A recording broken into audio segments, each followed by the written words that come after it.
But now, let's go on to royal news, because Prince Harry has once again lost his legal bid following the removal of his government-funded security. The Duke of Sussex attempted to challenge the decision from the Home Office not to let him hire armed police bodyguards when he visits the UK. Cue the tiny violin. Also, it's cost him about £1 million. So cue Meghan giving him a bit of a hard time. I think he's going to have a thick ear when he gets back to Montecito tonight, because he's going to have to tell her, I've lost another £1 million, darling. With me now is Rafe Heydel-Mankoo, historian and broadcaster. Welcome back, Rafe.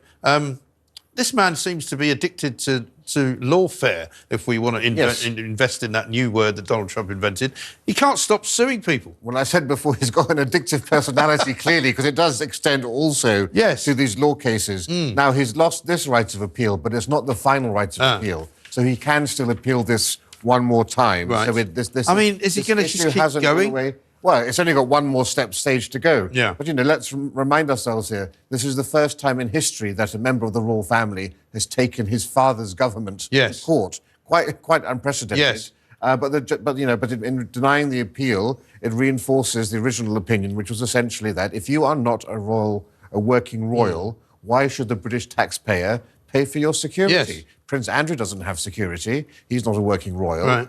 We've seen, with Prince William able to walk the streets of London and England perfectly fine without any sort of attacks on him. The idea that Prince Harry is somehow a special case. I mean, you remember the absurd scene during the coronation where you had the presidents of France and the First Lady of America coming over. And Prince Harry wanted his own private security detail. Yeah. If the presidents of France and the First Lady are fine with the arrangements we have here, I don't see why he needs to have special arrangements of all. But I think you've hit the nail on the head, because I think what Harry really wants is special treatment. Point, ends. He just wants special treatment in every situation that he's in. Because at the end of the day, here's a guy who feels that, he is somehow born into some right that he should be treated differently to everybody else. And that comes through in everything that he's written, and we'll come to the stuff he wrote about in Spare in a moment.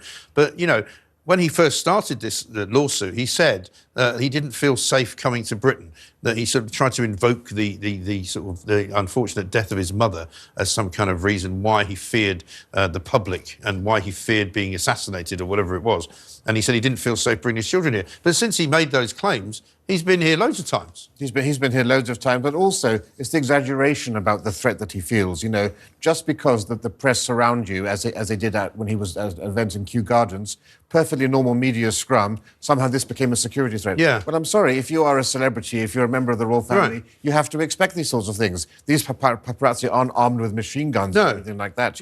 He does have a perfectly competent security detail. They just aren't armed. Right. They're perfectly qualified to deal with that sort of a situation. He also goes out in places like the United States of America, far more dangerous, I would say, where you're likely to have far more harm put upon you than you are in this country, because it's a place where something like 40,000 people are shot dead every single year, and so it seems remarkable, doesn't it? But so you think he's going to continue to the bitter end with this particular thing? Oh, yes. I mean, look, he's had so many court cases on the go, and we've just had in America, of course, had this issue about his US visa. Yes, I was coming on to that, yeah. Oh, right, yes. Well, so we just had the American ambassador to this country has basically said that whatever happens, he won't be deported by the Biden administration, which is an extraordinary intervention, isn't it, just? Into a court case by the federal government. When actually these issues haven't been resolved. The Heritage Foundation, who are the right-wing organisation that are bringing this law case to have Harry's visa application made public, say that the fact that the ambassador has now said this makes it even more important that we actually get to know here. Because he said that he likes to talk about himself as being very important. The whole reason of his book Spare was to say, well, my brother was privileged. Yes. I wasn't privileged. I was so hard done by. But if we now get to see that actually the government knew that he took drugs and let him in anyway, well, that's privilege there, is it not? He's treated differently. Or secondly, now we have them saying, well, whatever happens, he's never going to leave the country. Whereas any of us, if we were found to have lied on our application, we'd be booted out immediately. Indeed, and certain this guy is a complete beneficiary of privilege. Yeah, and other people, I don't want to say their names because I'm not absolutely sure of them, have been refused entry to the US in the past because of previous... I think Nigella Lawson... Nigella Lawson was stopped boarding a plane. Because she wasn't allowed to get on a plane because she'd spoken previously about how she had occasionally used cocaine. I mean, his book, Spare, is full of him talking about magic mushrooms, smoking marijuana, which is not illegal in California, taking other drugs, cocaine, I think he mentions. There's no question that he claimed that he was so unhappy and so mentally mixed up that he took the drugs to make himself feel better.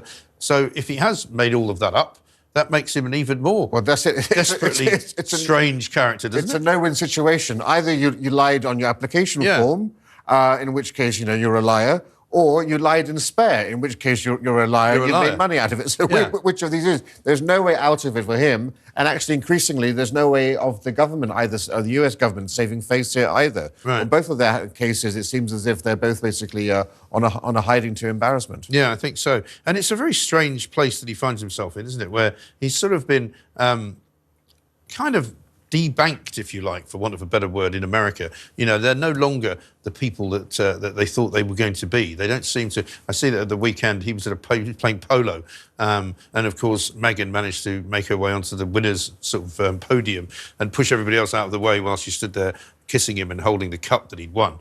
But there was also quite a funny video of him falling off the horse, which people I know who know about horses say, well, he should never have fallen off that horse. If he's a pretty good horseman, that shouldn't have happened.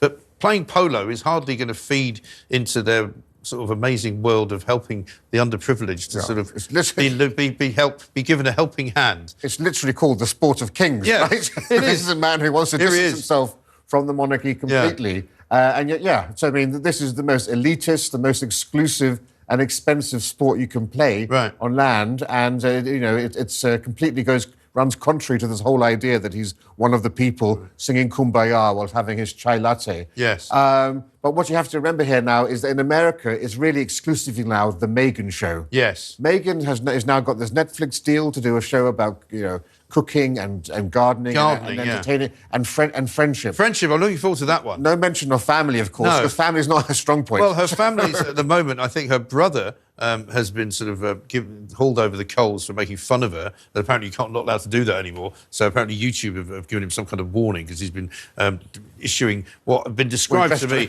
as vile messages to her. But I mean, he's her brother. He's entitled to do it, isn't he? Well, it's a bit of a, sort of a Les Dawson scene. Sissy and Ada's, how he looks in that. But yes, Meghan actually has now got everything that she wanted out of this relationship. She married Harry in order... I was just showing off my new bump that I bought used on eBay out of Montecito. Yeah, dearie me. And this is her giving him the cup, which I was describing earlier. Whereas at some point, it's all, and people have been describing her dress for this as particularly inappropriate as well.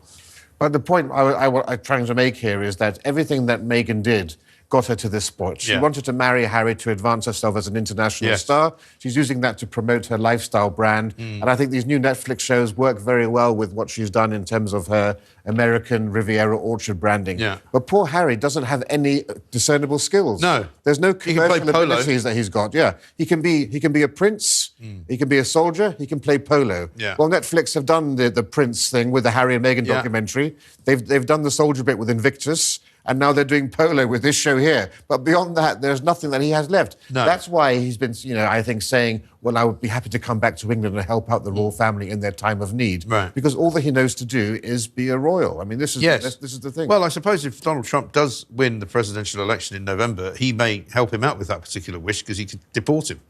Yes. Will the British people take him back? This is what... Well, that's a very interesting point. I mean, whenever I've done any kind of sort of polling of people who watch this show and previous shows in previous years, even before he was so sort of reviled, people were like, no, we don't want him back. I mean, I once did a show where I said that he should be stripped of his British citizenship because of the harm that he's trying to do to the royal family, who are, after all, the heads of state of this country.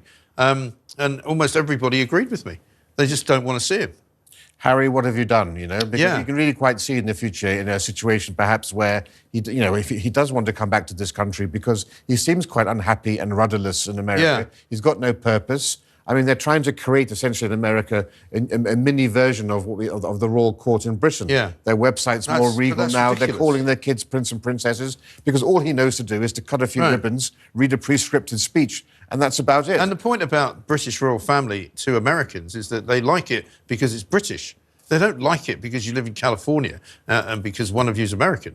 That's not what they like about the royal family. They like British royal family because they think it's a bit quirky, a bit weird. They live in these big, drafty sort of castles. They've got plenty of money, but they look like they got dressed, in the dark.